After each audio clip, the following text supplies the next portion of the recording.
Welcome, everyone, to today's Applied AI Lunch Talks. I'm Camilla Nørgaard Jensen, the Chief Innovation Officer of the Pioneer Center for AI, which we're also streaming to right now. Actually, we're streaming out to anyone who cares to join online, so welcome to you as well. We have some people joining us here live at DTU Skylab. We're expecting a few more to come in because we are competing with a lot of cool events at DTU today. And people have to traverse the whole campus. But today we have a topic that is near and dear to my heart. It's about how can you use AI for good. A lot of you are probably also critical consumers and thinking about all the energy that is used when you use generative AI products. Like how much energy should Uncle Bob use for a party song, for instance? But there are ways of using AI that creates a real value and a real impact in the world. And today's speakers, Jakob and Maria, are gonna enlighten you more on that. And you'll have the opportunity to ask questions. If you're joining online, please write them in the chat and we'll take them after each talk. And that's pretty much it. Other than that, I am gonna give a little commercial plug for the next and the last of the semester AI lunch talk. So you can put that in your calendar. Also, I want to let you know that you can nominate speakers if you want to have a go at giving a talk here, or you have a wish for somebody I should reach out to for the fall speakers. But without further ado, I'd love to welcome Jakob on stage. Thank you. Thank you. Thank you, Camilla. Hi, everyone. Good to see you. Yes, I'm Jacob. I'm going to talk to you a little bit about AI for good and how I've personally used it through a number of ventures, and I'm using it today as a consultant. And also generally how AI is applied in different sectors, really making a difference and has a lot of potential. So who am I, aside from one that loves The Simpsons? I live on a small island called Orø. And aside from that, I run a consultancy with a team of very intelligent, very clever people within machine learning and AI. Aside from that, I am a member of the IT industry's New Tech board. I'm sitting with a very good group of people, bringing recommendations to key stakeholders. I also am a member of the Danish Standards Board for Artificial Intelligence. And aside from that, I sit in various groups, AI expert groups, with head of AIs from larger companies in Denmark. So I have a pretty good understanding of how it's applied around in different industries and companies. One of the groups that dear Camilla is a part of as well. And aside from that, I love the ocean. Why am I telling you this? It will make sense in a little bit. I kind of found my purpose in the ocean, and that led me to work as a diving instructor through 7 years in Egypt, Maldives, Thailand, and a lot of different places. I loved taking pictures of this amazing, beautiful world, diving on the reefs every day, looking like this, until one day it started looking like this. And that really sparked something inside me. Losing something you love that dearly is heartbreaking, but it's also extremely motivating. And this is kind of where my mission began and my entrepreneurial journey. I got home to Denmark, and I became part of a company at a very early stage that had decided to make a diving camera, an action camera for divers. pretty oddly shaped, as you can see, not like traditional cameras. What was cool about this is we installed depth, temperature, conductivity, and location sensors in the camera, and that enabled us to start collecting data from holiday divers around the world. It was also used as a scientific instrument. We collected a lot of data that we, of course, started to apply machine learning and AI to. This is way before ChatGPT and the hype kind of started around AI. This gave us really good insights in the data that was collected. It gave us the ability to predict bleaching events and how they would expand better. What we also did with the cameras was we used the footage to apply machine learning and vision technology to start doing fish counts, estimating species, and so on, which was extremely valuable to research and conservation work. So we started working together with various organizations that could both use the data, but also help us guide our users in what kind of data was relevant to focus on. So that's really the first time I got into started to dabble with AI and machine learning. It's really interesting. I've been through a number of other startups that I've both started myself and been part of starting. I'll go through some of them now and tell you why I'm talking about these, because at first glance it might not be that AI related. Started a project called Moon Jelly, which is helping still today, helping the bigger funds distribute support and funding to smaller conservation projects around the world. It's a big group of people. Here's some of them: marine scientists, conservationists, the former chief economist for World Wildlife Foundation, as well as the former branding director from Adidas, and a lot of other good people around this team to really get this mission out there. We started working with some really big funds, one of them the Ocean Smith Institute, which started by Eric Schmidt, one of the co-founders of Google. And that was one of the projects that I helped. I basically gathered the whole team, gathered the concept, and then set my ways to start a new project, which was the Collectivo framework. This was a startup that piloted the idea of creating a nature-based economy on a local island called Curacao in the Caribbean. And essentially, I'm not going to go too much into this, but we use blockchain technology and cryptocurrency to create a parallel economy in the society of Curacao, where we paid farmers to take care of food forests.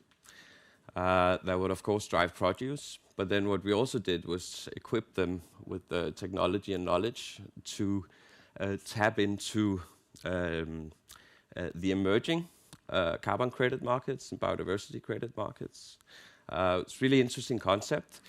These markets, they still lack some maturity, but it really has some future potential in terms of driving more revenue streams from food forests and making the ability to use land in a different way a lot more feasible. Another project I got into, which I also started, gathered the team for,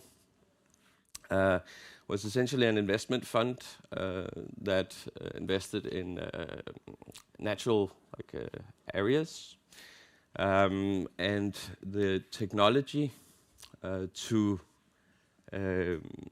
monitor the growth of biodiversity, the increase of biodiversity, the absorption of carbon, and invested into this this ecosystem of there's a lot of blockchain-based projects that works to create this market infrastructure for investing in nature, which we tapped into there also. Now, and why am I mentioning these, Jelly Collectivo and Triton Capital? It's because we applied a framework called the Captain Framework, Conservation Area Prioritization through artificial intelligence. It's by a guy called Daniel Silvestro. And he developed this machine learning framework to help determine species richness, population density, and other metrics in natural habitats and areas, and then helped basically map out these areas and help guide decisions where to start restoration efforts and other things. What it really boils down to is scenario simulation. So it could, based on satellite data and these machine learning algorithms, it could help simulate different scenarios of how this area would develop. It would help us say, okay, if we apply this policy or this strategy with this budget, where would our best efforts be made? What would happen if we did this?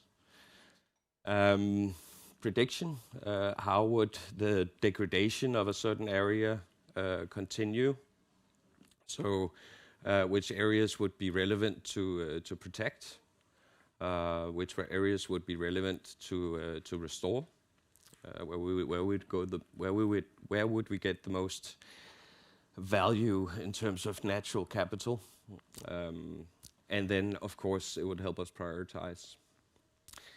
So that's a way where we applied machine learning to both the Moon Jelly project, helping to figure out where would it be most critical to distribute funding from the bigger funds to these conservation projects.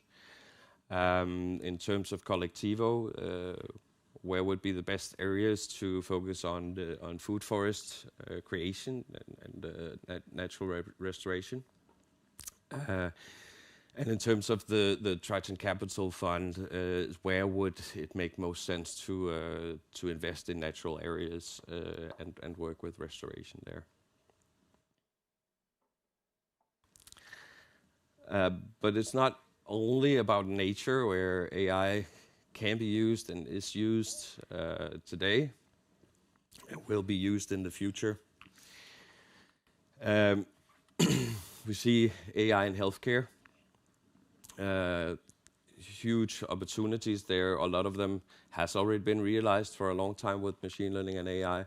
A lot of them are, and a lot will increasingly be made better with AI in healthcare. They're using AI to classify images, increasing the accuracy of diagnosing leukemia,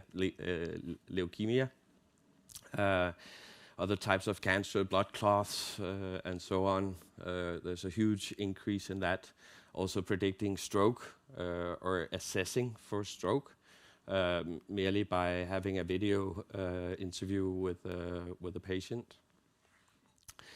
We see the diagnosis of malaria also being hugely increased. And the availability of getting diagnosis is also increasing many folds. One area is in rural areas in China, where you're suddenly able to get this expert level advice and guidance to people in areas that were usually out of reach from this kind of help. Another area is AI in education. Huge potential in in personalized education, in tutors, AI tutors. We already see the first results from a very big increase. It says 4 to 9% here in this particular instance, increase in performance from students. But you also see there's a project in Nigeria where they have almost doubled the speed of which students get through the standard curriculum at grade school levels, which is very, very interesting because you can design the educational experience to the individual, both in terms of what format do they learn best through and you know, what knowledge are they weak on? Yes? Oh, sorry. Yes, sorry. You see AI in poverty alleviation, where you can use satellite imagery to map areas where the poverty is likely to be high. It's a much more efficient way of doing this than the usual surveys. Disaster prediction, refugee settlements, helping refugees get, you know, better, what do you call it, adopted into societies where they arrive. Disaster prediction has increased many folds. So it's really quite a magnificent effect that we already see that AI has, and it's just the beginning. Deforestation monitoring. One thing is being able to see the deforestation, another thing is being able to predict which areas, where is it likely to start, which directions is it likely to expand, and then be able to take preemptive measures to stop it. This has already been applied also. Energy supply, you mentioned it, Camilla. It's quite interesting. I mean, AI can of course be used for grid optimization. AI is used to drive innovation in energy production. And what's also quite interesting is because of this AI wave that now suddenly grand power is prompting ChatGPT to help make a party song and using what equivalents to 40 times charging your cell phone on that. That's one perspective, but the other one is also that all these big players, Amazon, Microsoft, and so on, they're suddenly starting to invest in the innovation of energy production, investment that wouldn't have gone there if it wasn't for AI. So it's definitely a two-sided discussion there. We have some future perspectives for both sides that we of course need to take into consideration. We have the opportunities, that technology becomes scalable. It has this hugely transformative potential. It has been measured that it can help almost all of the SDGs, the Sustainable Development Goals, and drive them forward, high magnitude. But of course, it requires collaboration across ecosystems, which it also enables. It comes with some risks, and I wanted to focus less about that today, but it definitely comes with some risks that we do need to take into account as we drive this forward. I like to bring this up because it's often a matter of perspective, how you look at things, and I think the magical middle way in this is exactly in the middle of these two.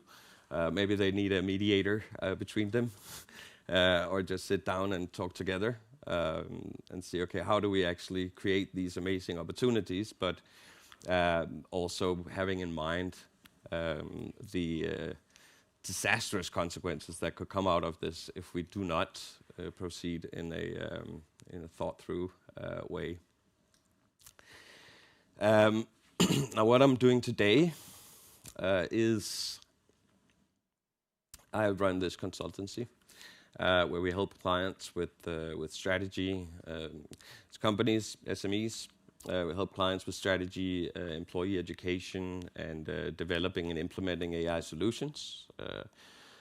We either develop them or we help them implement already existing shelfware, as we call it.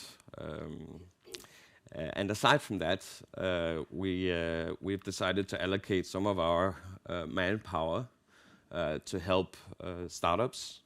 It's either with existing companies with a client base with a decade of history, or brand new startups like Maria, that we are helping applying AI into their ideas. One of them is the Journal Helper, where we basically help. It's a transcription feature where we help caretakers spend less time on writing journals and more time with the patients or with the clients. Upgrowth, which is making homegrown food more accessible, and Reflekt, which you're going to hear about in a minute. So I would just want to finish off with that, and I want to finish off with this quote that I kind of live by, that the first step of any project should be to grossly underestimate its complexity and difficulty. And I'll let you simmer on that, but thank you so much. Thank you so much, Jakob. That was an excellent talk, and let's open up for questions in the room. I'll also take some online if we get some. Any burning questions here? Otherwise, I can kick off the ball. I think this really speaks to the heart of anyone who might not be tech-driven, but impact-driven, both environmentally and for human beings and the planet. What would be your advice in terms of getting started? Because, well, you gave a good advice in the quote, but people might also feel like, oh, I want to do something, I want to utilize AI, but I'm not a tech person. What kind of advice would you give to people like that, other than underestimating the complexity? Yeah, because that's important. Otherwise, you'll never get started. What I've always done myself, and I am definitely a generalist, is reach out to the people that I need to have around the table to, succeed with whatever I want to do. You can learn a lot yourself, also with AI, of course. It makes knowledge more accessible. And it makes it easier to digest complex topics. And even though we're not there yet, to some degree, but we'll get very, very easy within the next couple of years to build some solution just by voice, essentially. But I would say absolutely reach out to the people that you need around the table. Don't be afraid to share your thoughts and ideas, and invite people in. That's really good advice, yeah. It's not created in a vacuum. No. For sure. No. Yeah. Cool. Any questions that came up? Otherwise, I'll check our live chat here. Julia asks, well, first she says, super interesting talk. Would you share more details about how do you personally use Gen AI in your work and life? I mean, not running projects, but save on your productivity, etc. I use it for a lot of things, both to produce, presentations for one, but I think one of the most important things for me is consuming knowledge. Like, I think I'm reading 10, if not 20 times more reports and research articles, documents now than I did before ChatGPT was available. So that's really one of the biggest things for me, is to take a 100-page report and boil it down to to the key topics, being able to dive into them and ask questions directly to concepts I might not fully understand or want to know more about. And also the conversation feature really helps me a lot. So in the ChatGPT app and in other AI apps, you have this ability to talk with it. Put my headset in and go for a walk, and I share whatever new visionary concept ideas I have in my brain, and it helps me really do research dedicated to that, and boil it down and summarize my thoughts, help me structure them, because it can go a bit mayhem in my head sometimes. Yeah. So Sylvia has a question as well. She's asking, as we scale AI to solve critical societal challenges, how can we ensure its development with climate goals, given its extensive climate impact and energy consumption? Could you ask again? Sorry. Sure. Yeah. As we scale AI to solve critical societal challenges, how can we ensure its development with climate goals, given its extensive energy consumption? It's a super hard question. I don't think I have the an exact answer to it. I touched on it during the presentation. I think it's not all bad. I think right now the sum of energy consumption in AI is definitely negative. It's consuming a lot more energy than it's bringing to the table. But I hope personally that we'll see innovation in energy production that we wouldn't have seen without AI, and I think that's where it will balance it out and hopefully tip the scale to a positive sum. I've been, accused of being naive through my life, and this might be also a moment, but I think there is something to it. Yeah. Very good. Nirang's answer to a very difficult question for sure. Did anyone think of questions you want to ask? Otherwise, let me see if we have more online. We don't. So I think we'll just give you a big hand of applause and transition. Thank you.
Okay, so please give a warm welcome to the next speaker, Maria. She is going to share about Reflekt. Thank you, Camilla. Thank you. I've looked so much forward to come and talk to you about how we can strengthen human connections with AI for good, hopefully. That's my concern. And I'm a psychologist and have been that for over 15 years. And in this time of fast digital devices, it has gotten to my attention that we need a tool where we can use AI for good to strengthen our connections. And why is this even important? I mean, how many of you are in a relationship? Can you see hands up? most of you. Yeah, that's hopefully a good relationship. But that is my next question. How many of you that are in a relationship thinks you're in a good relationship? And I'm so happy to see that, because when we ask people this, 90% of us who are in a relationship answers that we are in a good relationship or we are in a very good relationship. Nevertheless, 43% of marriages ends in a divorce. So there is a paradox somewhere hidden. And for geeks like me, is this the one I use? Nope. I didn't end.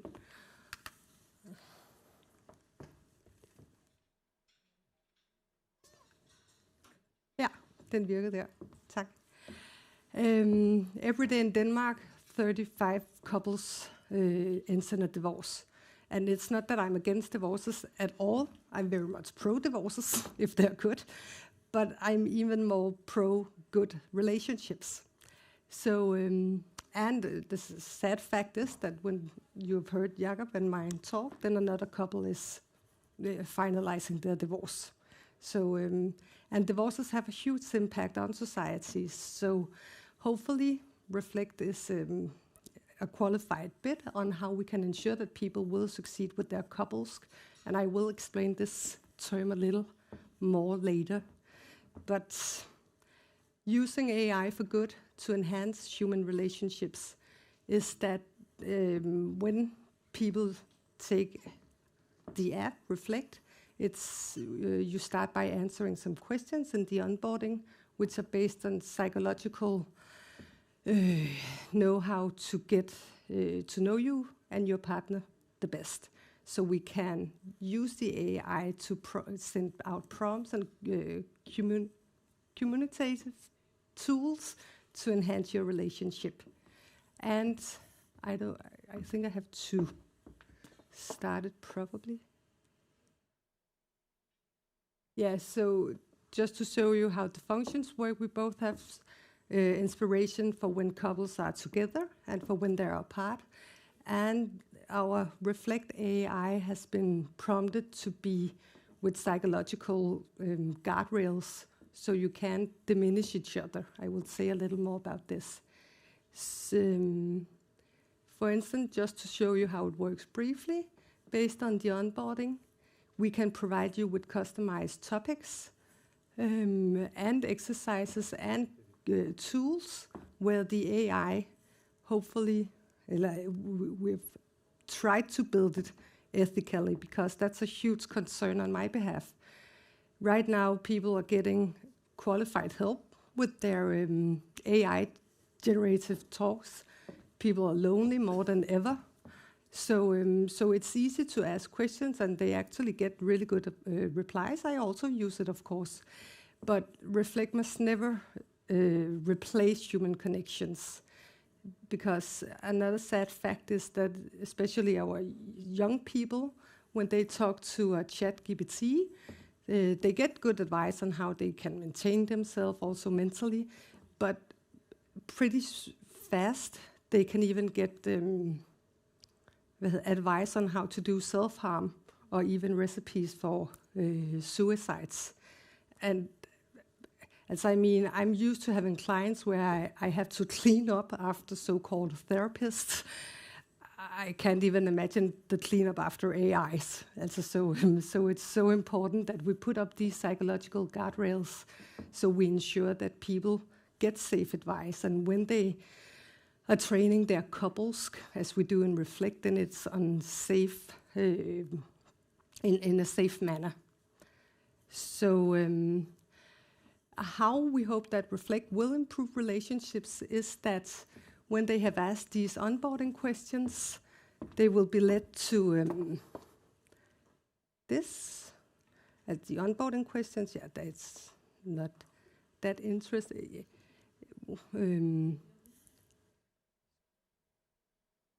Sorry. When they have been led through the onboarding questions, then we can customize the topics. And of course, I have been the initial AI. I have put in all the psychological background knowledge in it, and then we have prompted our own small AI to be a mini version of me, and then we have trained it up to be able to be a couples therapist in the pocket 24/7. And it's not to, and that's a huge disclaimer. This is not to fix really critical relationships. This is to maintain and inspire to people keep having these good relationships that 90% of you think you're in. So hopefully that you will stay in them. And we have a huge roadmap for future versions of Reflekt. And this is one of the most minimal changes we want to do. In the onboarding, we want to put in this slide bar where people are just supposed to slide how introvert or extrovert they think. And I'm pretty sure that for most of you, it is just a slide bar. But for geeks like me, this is a world of information, because in upcoming editions, we want to be able to help people navigate conflicts. And based on where you put this slide, it's a totally different way we want to help you and up you AI-wise to how you can navigate your conflicts. So instead of many people make the ostrich, hopefully it will go away.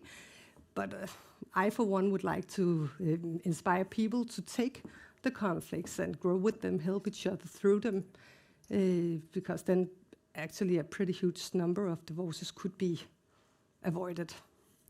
So for small upcoming changes to much future, but that's a whole nother talk.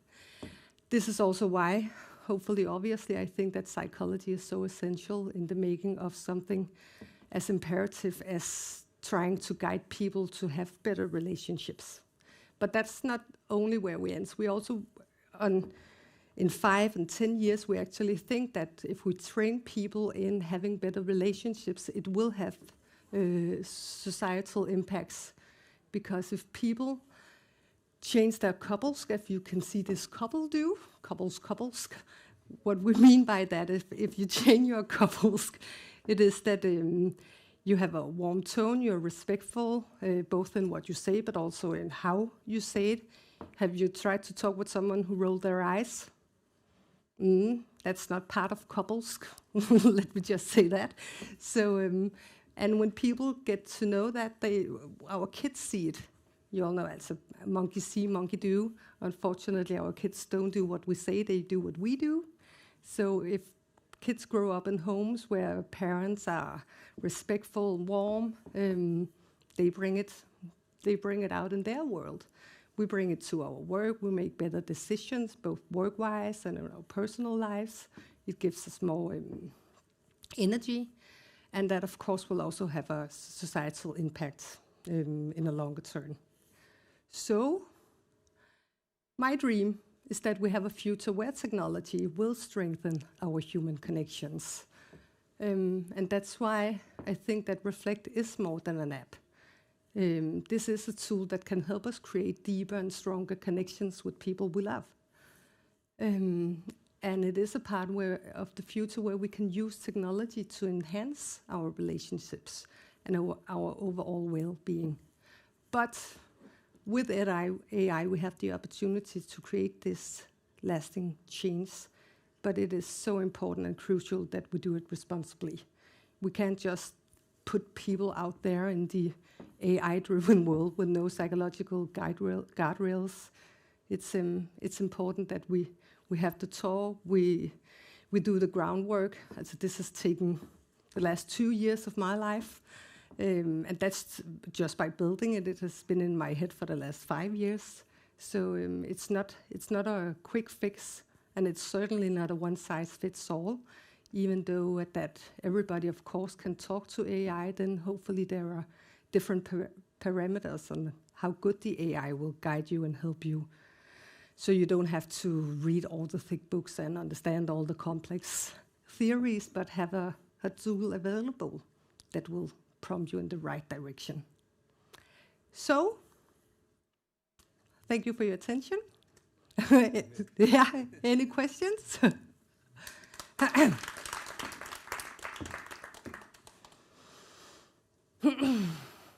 Thank you, Maria, for an excellent talk. Let's see what kind of questions we have.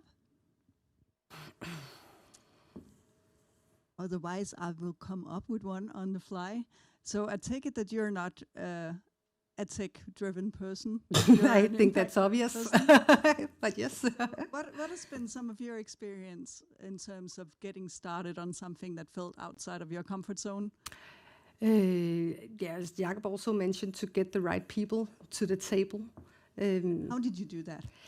Yeah, how did I do that? And the people who know me knows that this is something that is very close to my heart, that I really want people to thrive in their relationships. And very often in my normal praxis, then mostly the woman sits there with an us problem. And I actually think that's unfair. I think that when something is an us problem, then people are supposed to fix it together, or do the effort together. And again, I'm sorry for generalizing, but men are pretty difficult to bring into the therapy room and think it's...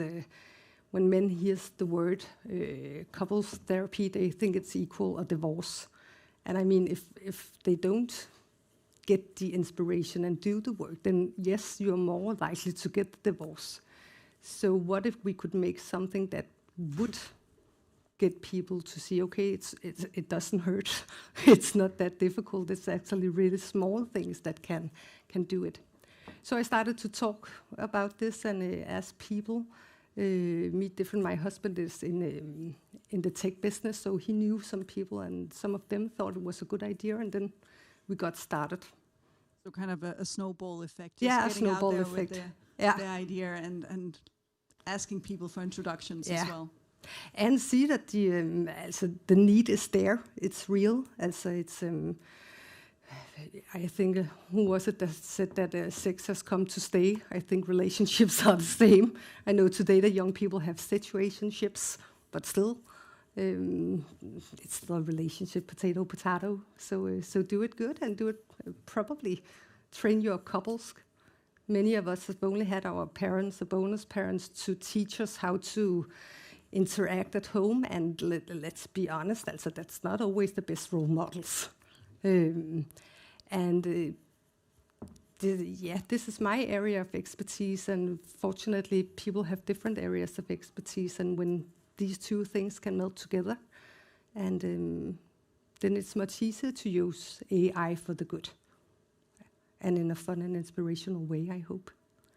So who are the typical users of Reflekt? Are those people who have been through therapy sessions with you? Or is it anyone who downloads the app? Yeah, it's anyone. How does it work? What's the onboarding process? So right now it's actually only by mouth to mouth that we have. It's only 7 weeks ago since we launched, so it's still new on the market. And right now, because we're about to push a new version, we haven't done any advertising for it. But it's still every day we have over 1,000 downloads. So people are seeking. We can see this. People always ask about how do I improve my relationship, or my husband won't listen, or you probably know what yourself right to ask Google. And then we can see, especially in the big cities, that people are very open to this. And most people, anyhow, in their 20s, they have met online. They're used to dating apps. This is just when you deinstall Tinder, then you install Reflekt. That's a good order of doing things. So you just find it in your app store next to your Tinder app. Yes, exactly. Deinstall, and yes, let's. Maybe that's a good marketing idea right there. Yeah, and it is also because again, there's a disclaimer that this is not to fix really critical relationships. Because we know that when people are in love, the first 6 months to 18 months, this is when it makes sense to build good habits. It's not that you are lost. All of you have been together with your partner for more than a year and a half. That's not what I'm saying at all. But we might as well get in the habit of doing good while we have the energy and the hormones are kicking out. Yeah, there was a question? Yeah. Thanks a lot, Maria. Very interesting path you're on here and a super exciting speak. Thank you. I'm curious on your thoughts. So do you think that old-fashioned therapy and AI-driven therapy can coexist, or will it one part take over the other at some point? I'm starting to think like this application could be maybe very suitable for people that haven't tried traditional therapy before, and maybe just prepping themselves into going such an engagement. But maybe I'm wrong. No, that's a super good question and point. I normally say that I'm not afraid of running out of clients, and I also know how long the list are for most psychologists. So what if we could make something that could bring down the lists for the ones where this is enough? And I don't think that either that AI will ever, and I really don't vote for it, AI must never replace human contact and human interaction. So I think if we can train people in doing good and keeping their relationship good and strong, then hopefully they would never need someone like me. But sometimes if the thing has gone enough off rail, then it's pretty smart to come by someone like me. I mean, it's like if my neck hurts, it's nice that my husband gives me a massage, but if it really should do something good, then I run by my physical therapist and do the exercise. And that's what I really want people to understand. Having a good relationship takes exercise. It doesn't come by itself. It's like we don't stay in shape by ourselves. It's hard work to stay in shape. It's hard work to have a good relationship. So do the investment. People think it's so obvious that the car goes to, syn every year, every second year. Do the same for your relationship. But instead of that, just make it a daily or weekly exercise to invest in your relationship, in your home. So make it a fun, easy thing. I myself have it in my calendar every Saturday. Pews is one of our things in Reflekt, a couples adjustments samtale, dialogue. We know it from workplaces, MOOS, where the employee development conversation. Do the same at home, and it doesn't take more than 10 minutes. Make a good cup of coffee and make it a cozy thing. Really, that's literally enough to keep it on track. Again, maybe sometimes you still need someone like me, but rather do it while things are okay than easier to maintain than to heal. Yeah. Thank you for this the thing that you're doing basically, and it's very needed, because what it made me think about is this is something that all the young people already do in terms of looking for therapy. Exactly, it's like he does something, she goes and asks ChatGPT why was he doing that?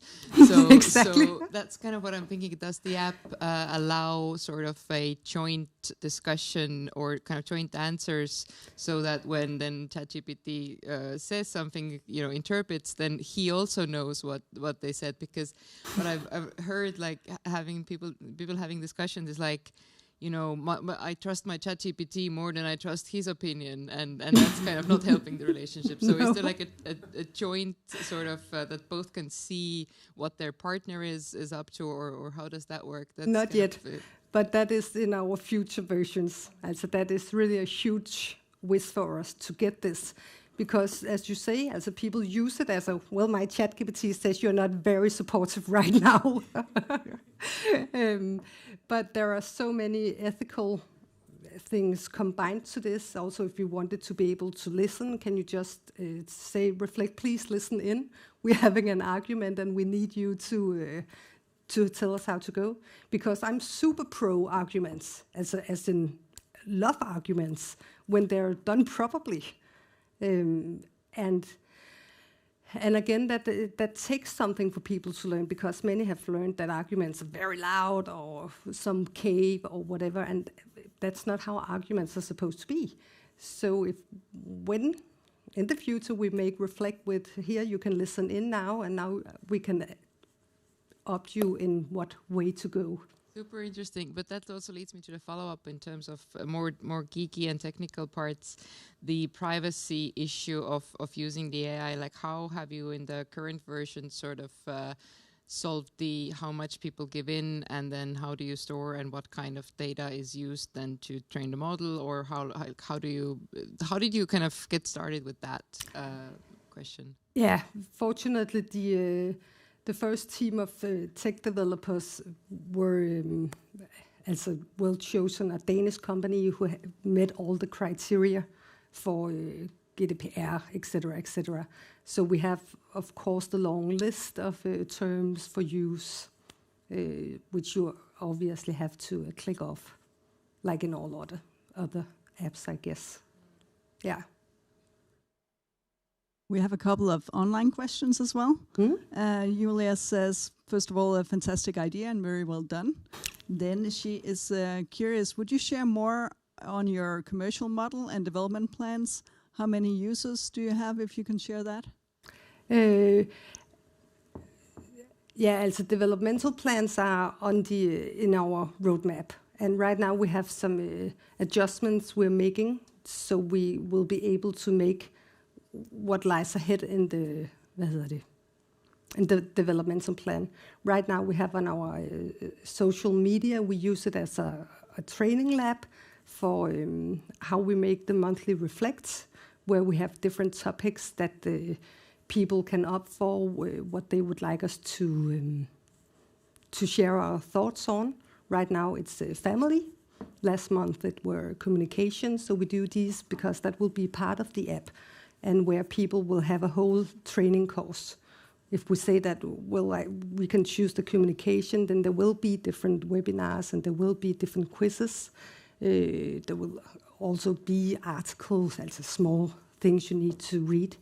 So that's on the developmental plan. Right now, people are mostly welcome to join our social media, because the more people tell us and send us ideas, we love it.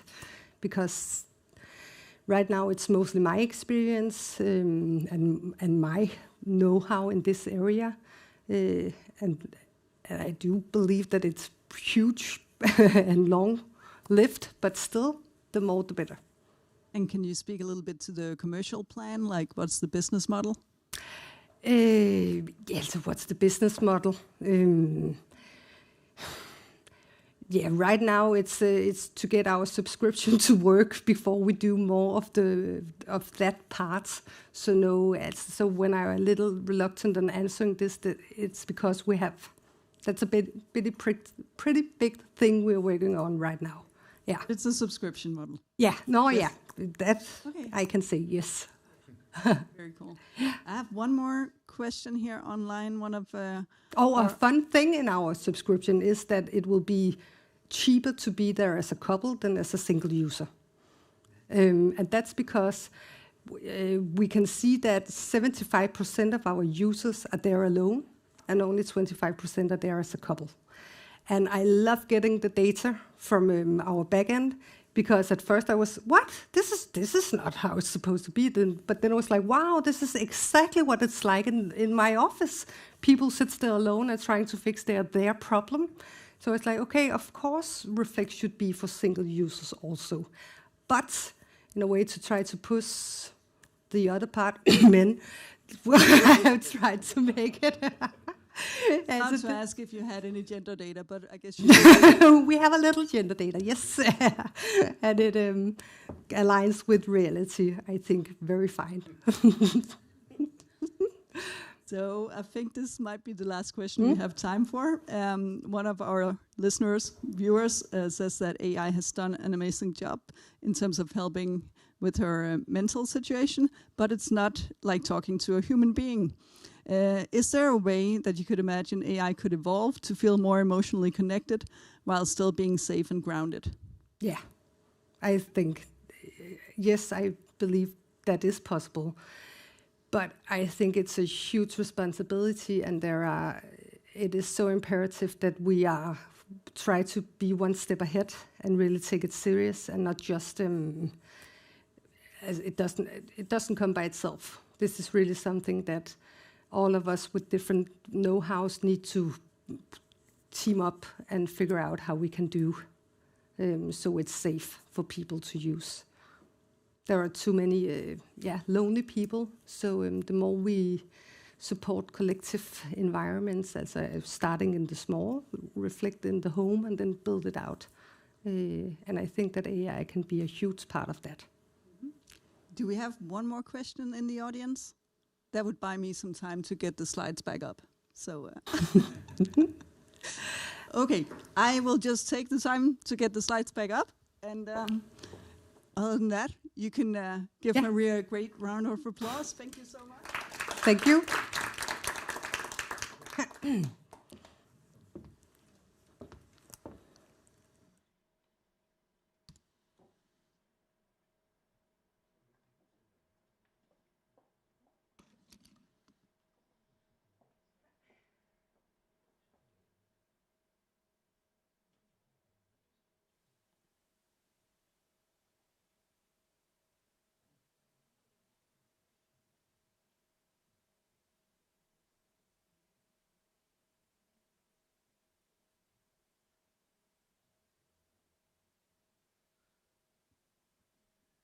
And I think we've already given them a big thank you, but if you want to connect with Jakob or Maria on LinkedIn, you can find their LinkedIn profiles by taking a picture of these QR codes.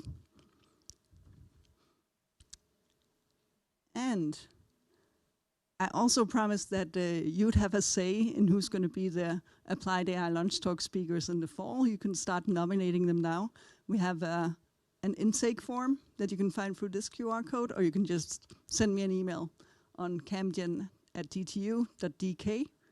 I also have a colleague of mine from DTU Skylab who have promised some stage time to do a little push for a fabulous event